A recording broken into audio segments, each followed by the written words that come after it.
Renato, I'm curious. Do you think Jack Brunell is one of the greatest ever? You just heard it, right? Greatest coach in the world, man. Hey, Renato. Came with the Courier Journal.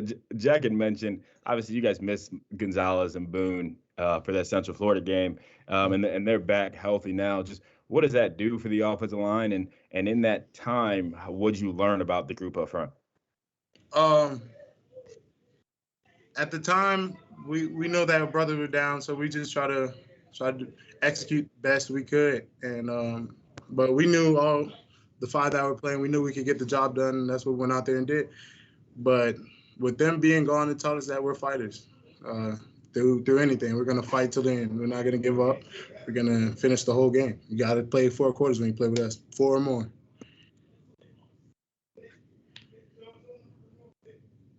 I guess a follow up to that. Just how much do you feel like this group has improved from where you guys were week 1 to now?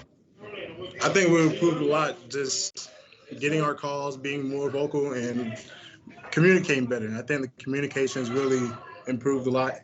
Just guys making the right calls, and you see something, call it. Just help your brother out. Hey, Renato, Michael McCammon, Cardinal Authority. Before the second half of Florida State, you guys had been about 6 straight quarters where you guys were kind of really exerting your will. Just talk about the strengths of the defense or the strengths of the offense and what it was like during that stretch where you guys seemed to really be finding your rhythm. Going into that game, we talked about the sacrifices. We all made a lot of sacrifices to this game, and we just try to impose our will, and that's what we try to go out there and do.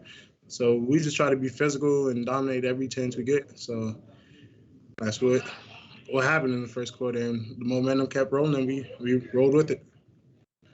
Hey, Renato, Matt McGowan from Sports Illustrated. You guys have faced a lot of talent this season in the front seven. Ole Miss has some guys. FSU and UCF had a lot of really good guys in the front seven. How do you think that sets you up not only for this upcoming game against Wake Forest, but for the remainder of the season moving forward? We faced a lot of guys, but I think the guys at Wake Forest, they're hard workers. They're gonna come out and they're gonna give us their all. We're in their house. They're 4-0. They're ranked, so they know they're trying to get their lick back from last year. So we know we're gonna expect their everything. Just as a quick follow up to that, what kind of stands out on Wake Forest defense on the defensive side of the ball from the film you guys have watched so far? They're defensively sound. They're very defensively sound. They play really hard, and they're hard players. Renato, Mark Gonzalez obviously has had a really good year for you all. Just a freshman stepping in right away. He had some reps against Jermaine Johnson, who's surely an NFL guy. Just when you see Mark Gonzalez go against guys like that and really grow, what does that say about him as a freshman to be able to be out there and hold his own? I think that Mike has a very bright future, because seeing him go out there and do that just makes me think, like, what about 2 years from now? Like, how good will he be from 2 years from now? And that's really exciting to think for the Cardinal future. The future of the program, really, because that kid, I like it. I like him a lot. Renato, hey, it's Jody Dimling with Cardinal Authority. I think you got a series or 2 off a rest the other day.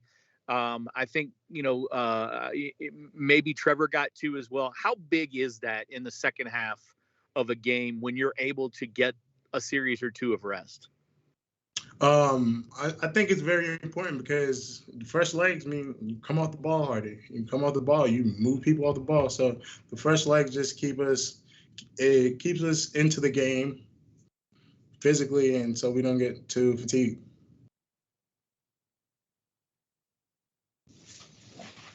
You guys good? I'm good. I got one more for you. One more. Radio.